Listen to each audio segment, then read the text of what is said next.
Rachel Zegler and Disney's Snow White walk into a therapist's office. The doctor asks, "So what brings you both in today?" Rachel sighs, "It's the fans." Snow White rolls her eyes and says, "Nope, it's her." And as for the doctor, we'll get to him later. Even the brothers Grimm would tap out. We're talking about the first actress in history to go full box office. Poison before her movie even dropped. Yep, Rachel Zegler. Miss I'm Basically the Winged Victory actually compared herself to a legendary statue in the Louvre, except even that statue has more grace and self-awareness than whatever Zegler's been serving lately. It's not just toned to Fit's historical levels of delusion. This girl didn't just fumble the bag, she swandived into career chaos wearing Disney's crown like a tiara made of TNT, and now we're watching the whole empire she built on press tours and PR. Smiles start to crumble in real time. To everyone who hates when I win, the Winged Victory came to the Louvre in pieces, and people still line up to see her.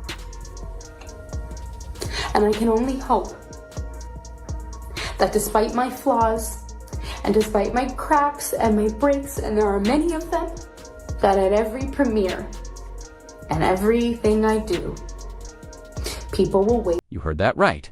Zegler doesn't just think she's a masterpiece, she actually claims she's sacred. Not in a metaphorical way either. Yes, worshipped. She's a humble bragger. To her core of humility, wore a crown and screamed into mirrors. Compassion. Oh, she's famous for it, or so she says. But from the outside, that compassion clocks in and out like it's working the late shift at a McDonald's drive-thru. Because the second a co-star even dares to glow a little too bright, Miss St. Rachel sends that compassion on a smoke. Brake hand, suddenly, it's claws out and high-heeled sabotage on standby.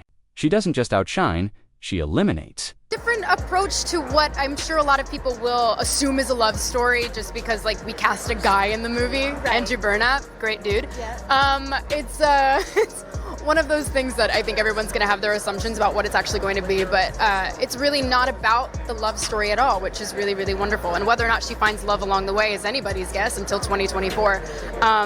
All of Andrew's scenes could get cut. Who knows? It's Hollywood, baby. Speaking of cutthroat, before she sat down with an anxiety pen, a Disney-funded shrink, London audiences are still screaming refund in 4 different accents, thanks to a messy balcony stunt, a mob of iPhones, and what might have been the worst misfire in musical theater since Cats, her big EVITA solo, ended up streaming all over social media for free. Yep, folks outside the Palladium got a front-row concert, and the poor souls inside, they got a blurry flat screen and a $500 bill for emotional damage. But before we dig into that theatrical train robbery, it's been 5 years since she burst onto the scene, and she's managed to rack up 5 flops, 50 cringe interviews, and nearly $1 billion in box office disasters. And yet, the mouth never quits. This week, she was spotted outside the theater, signing autographs and auditioning for the online Olympics of performative activism. Palestine, climate change, invisible dragons, whatever's trending, Rachel's got a quote for it. But the second someone claps too loud for a co-star, her compassion takes a smoke break and the claws come out. Now she's demanding yet another shot at stardom, her 5th, or maybe her 55th, depending on how you count the meltdowns. But make no mistake, she doesn't want redemption from you. Nope, not from the working class, nobody's who buy the tickets. She wants Hollywood execs to crown her again, all in the name of corporate inclusivity. The problem, Rachel doesn't evolve. She doubles down. About herself, she's not here to be reborn. She's here for a self-declared coronation. In one of her recent interviews, she switched between tragic Disney martyr and woke princess realness faster than a TikTok trend. God gave me cheekbones, she declared, like that was her Oscar speech. She even said she used to manifest dimples and got them both. Meanwhile, Miss America contestants are out here talking about ending world hunger. Rachel, just cheekbones, dimples, and vibes. No wisdom, no humility, not even a hint of introspection. Just more evidence that she thinks the universe revolves.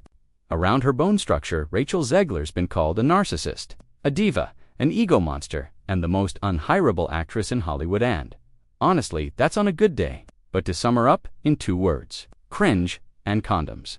The former is what she radiates, And the latter is what her dad probably wishes he had used. Harsh, maybe, but fair. Because if any other actress had this much controversy, this many bombs, and this much bad press, Hollywood would already be writing her comeback, but not Rachel. Studios aren't just hesitant, they're actively backing away. She's not box office poison.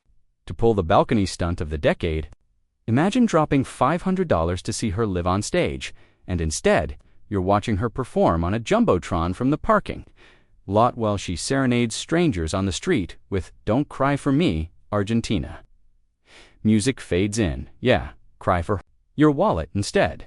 And just as you're slicing into dessert, the chef grabs your plate and hands it still steaming to the guy outside peeing on a tree. That's EVITA, Rachel Zegler style. Outside, it's chaos. People passed out from the heat, waving at her like she's royalty. Inside, paying customers sat in silence, staring at an empty stage and a flat screen like it was a TSA delay. Zegler didn't just hijack a show she ran, a glitter glue baton switch so shameless it might get Blake Lively sued for false advertising as Hollywood's top-tier con queen. This isn't theater. It's psychological warfare dressed up in sequins and gaslight. And it's not just Zegler playing the game. Disney's in on it too. Same company that tried to convince us that Snow White, a film that flopped so hard it made $50 a screen over Mother's Day, is now their #1 hit on Disney+. How easy? They own the platform, fudge the rankings, and keep the real numbers locked up like Cinderella's curfew.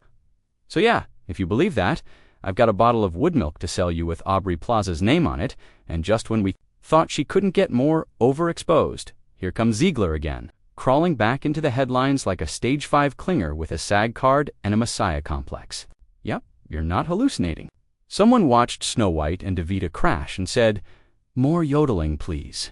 At this point, her resume is less triple threat and more triple insurance claim. One more musical, and we'll need FEMA to assess the damage. This casting is just a desperation Hail Mary from Team Zegler stunt to remind Hollywood she still exists. But if this is real, we're about to get another classic Broadway role gutted by shaky vocals to put a soap opera to shame. Her version of humility. Bragging about being humbled by her own humbling.